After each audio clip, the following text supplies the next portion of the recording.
नमस्कार, मैं काजल निषाद।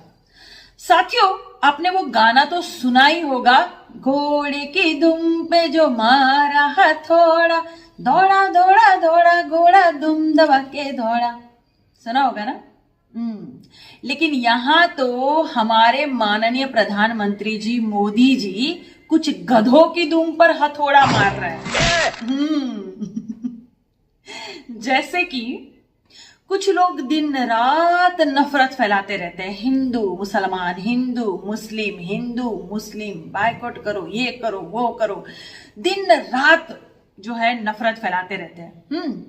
और मोदी जी जो है वो कभी कभी मजार पर जाकर चद्दर चढ़ा आते हैं।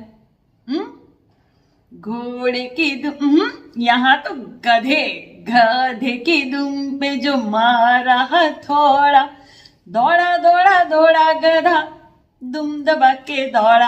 हाँ? दुम दबा के क्या होता है? थोड़ा बाहर दिखा ले।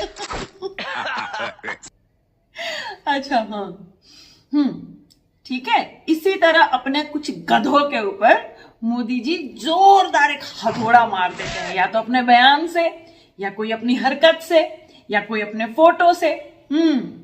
जैसे कुछ लोगों ने दिन रात ऐसे माला जपी थी, दिन रात बायकॉट हो जा, शाहरुख खान की फिल्म का बहिष्कार हो जाए। और मोदी जी ने सदन में कह दिया कि थिएटर भरे हुए थे जी। और इसका अर्थ क्या होता है? इसका अर्थ ये होता है कि पठान सुपर डुपर हिट हो गई, थिएटर पूरे भरे पड़े थे। गधों की दुम पे जो मारा हथो, दौड़े दौड़े दौड़े गधे दुम दबा के दौड़े।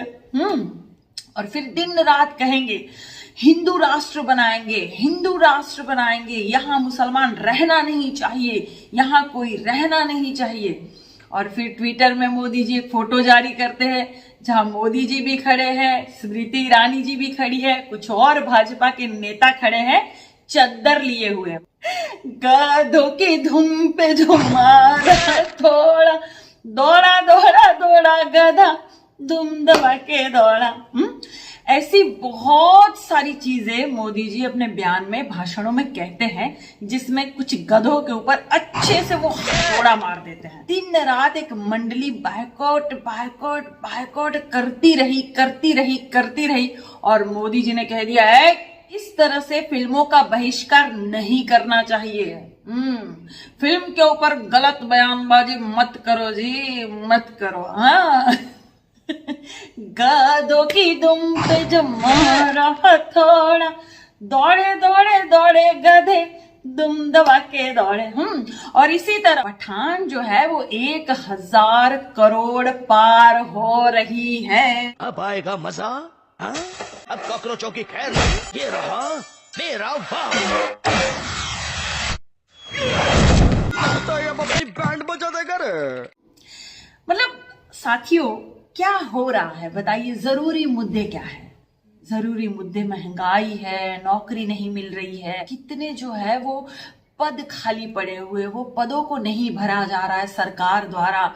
बहुत सारी चीजें महिलाओं की ऐसी है समस्या है जिन पर कोई महिला नेत्री जो सरकार में है वो भी बात नहीं कर रही है।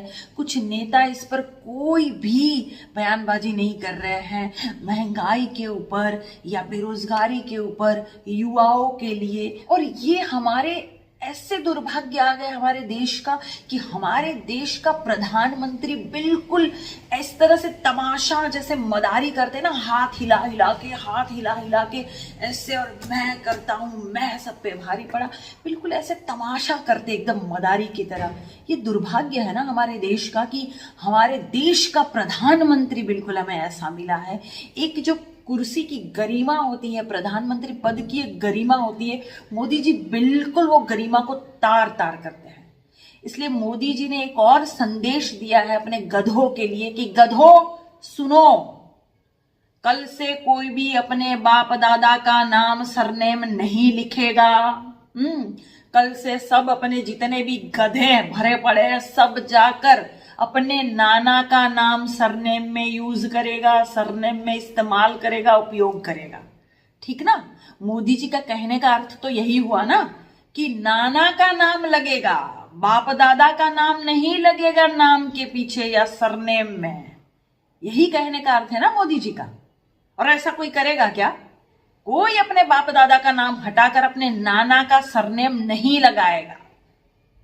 तो मोदी जी, आप कैसी बिना सर पैर की बातें करते हैं? क्या ये मतलब फालतू का आप भाषण करते हैं जाके सदन में? अरे सदन में आपको लोगों ने भेजा है, ये कर और टैक्स दे देकर सदन चलता है, और सदन में जाके आप फालतू बकवास करते, इतने ऊंचे स्थान, इतने ऊंचे पद पर है आप। बताइए, ये शोभा देता है आपको? हाँ? और आपको शोभा नहीं देता है ना ये सब तमाशा करने के लिए, इसीलिए आपके और भी चेले चपाटे हैं ना, उनको कोई फर्क नहीं पड़ता, वो आए दिन तमाशा करते रहते हैं, आए दिन तमाशा करते रहते हैं। मुद्दे जरूरी क्या है देश के, उस पर आप लोग बिल्कुल बहस नहीं करते, उस पर कोई बात भी नहीं करता है। जरूरी सवाल है अडानी जी कैसे पहुंच गए तीसरे नंबर पर? वो जो 609 नंबर पर थे और वो 3 नंबर पे कैसे पहुंच गए? इतनी संपत्ति उनकी कैसे बढ़ गई? कितना जरूरी सवाल। आपने अडानी का अ भी नहीं लिया मुंह से, बताइए। और अगर यही सरकार किसी और की होती और यही अडानी जो है वो तीसरे नंबर पर पहुंच गए होते, तो आप लोग तो बाप रे बाप, तांडव, हंगामा, उछलते कूदते, दिन रात एक टूल किट चलता, दिन रात व्हाट्सएप यूनिवर्सिटी चलती, दिन रात आईटी सेल वाले लग जाते एकदम नफरत फैलाने के लिए, एकदम तमाशा करने के लिए कि जवाब दो जवाब दो जवाब दो जवाब दोगे, नारे लगाते, सामने वाले को चलने तक नहीं देते, एकदम रावण राक्षस साबित करके रहते। और यही अगर आपकी सरकार है तो आप लोग बिल्कुल दूध के धुले हैं। क्यों मोदी जी? ठीक ही कह रहे हैं ना। जरूरी सवाल देश की जनता नहीं पूछेगी, विपक्ष नहीं पूछेगा, तो कौन पूछेगा भाई? विपक्ष मुक्त आपको जो है एक संसद चाहिए, विपक्ष मुक्त आपको एक अच्छी सरकार चाहिए, दिमाग मुक्त आप लोगों को भक्त चाहिए। चलो वो तो ठीक है, नहीं वो तो मिल गए हैं, ठीक नहीं। बेटा इधर कल से अपने बाप दादा का नाम मत लिखना। मोदी जी ने कहा है पूरे संसद में, कल से अपने नाना का नाम लिखना, ठीक? जाओ आधार कार्ड चेंज करके आओ, जाओ। अरे देखा, मोदी जी की बात तो एकदम सरसराक माने, हे गधे, दुम दबा के भाग। हाँ बताइए, मतलब एकदम आप तमाशा बन के रह गए हैं भारत में। भारत की सरकार बाहर विदेशों में भी एकदम तमाशा बन के रह गई है कि ये कोई सरकार है, ऐसी कोई सरकार होती है क्या? एकदम मदारी का खेल आप लोग दिखाते रहते हैं। मोदी जी कृपा करके सिर्फ अपनी कुर्सी की लाज रख लीजिए, अपने पद की गरिमा तो रख लीजिए। आप पहले वाले मोदी नहीं हैं, आप हमारे देश के प्रधानमंत्री हैं।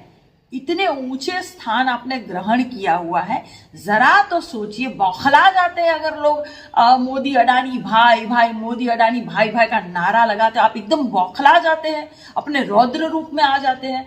अरे आपको संयमित रहना चाहिए, आपको जो है गंभीर रहना चाहिए, संतोषी जीव बनकर रहना चाहिए। किसी भी चीज को अच्छे से बात करिए, तथ्य के साथ बात करिए, तर्क के साथ बात करिए। आप तो लगते हैं तंज मारने। आप छोटे भैया नेता थोड़ी है। आप कौन है? आप वो जो बाइकॉट गैंग मंडली के कोई सदस्य है क्या?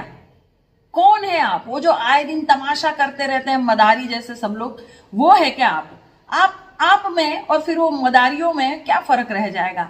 फिर आप में और उन गैंग वालों में क्या फर्क रह जाएगा? बताइए, कैसे समझे कि फिर आप प्रधानमंत्री है? थोड़ा तो अपने पद की गरिमा रखिए। देश आपको सुनना चाहता है। देश आशा भरी नजरों से देख रहा था कि मोदी जी आएंगे और सही तथ्यों के साथ, तर्क के साथ जवाब देंगे, लेकिन उनको क्या मिला? वही निराशा।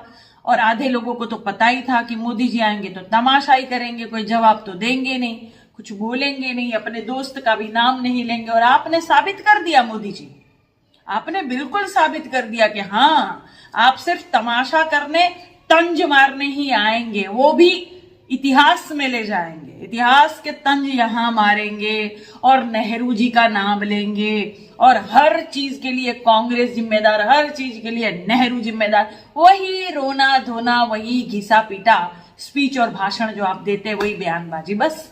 और आपने वो साबित कर दिया कि आप तो वैसा ही करते हैं। तो लोग किसकी तरफ उम्मीद भरी नजरों से देखे, बताइए आप मुझे। आप हमारे प्रधानमंत्री जी हैं, आप हमारी सरकार है मोदी जी, हम तो आप ही से सवाल करेंगे, चाहे तर्क से करें, चाहे तंज मार के करें, चाहे व्यंग मार के करें, किसी भी तरह से आपसे हम सवाल करेंगे मोदी जी, और आपको जवाब देना पड़ेगा। बिल्कुल गंभीर होकर जवाब दीजिए, बिल्कुल अपने ऊपर लगे इल्जामों को, आरोपों को गलत सिद्ध कीजिए, विपक्ष को गलत सिद्ध कीजिए। आपने तो पूरी दुनिया में यह सिद्ध कर दिया कि बस आप सिर्फ तमाशा करने के लिए आते हैं, आपके पास कोई जवाब वाब होता नहीं है, आप जवाब देने का जिगरा भी नहीं रखते हैं। मोदी जी, आपने साबित कर दिया, ठीक। और दूसरी बात मोदी जी, ये भारत है और मेरे ख्याल से हर कहीं जो है वो दादाजी का नाम का सरनेम जो होता है ना, वो सब लगाते हैं, नाना जी का सरनेम नहीं लगाते हैं, ठीक। और बहुत जरूरी मुद्दे हैं देश में, लोगों के बहुत सारे सवाल हैं, उनके जवाब अच्छे से गंभीरता से दीजिए। देश आशा भरी नजरों से आपकी तरफ देखेगा, देखता रहेगा। आप ही हमारे प्रधानमंत्री, आप ही हमारी सरकार है, आप ही से हम सवाल करेंगे, ठीक। धन्यवाद।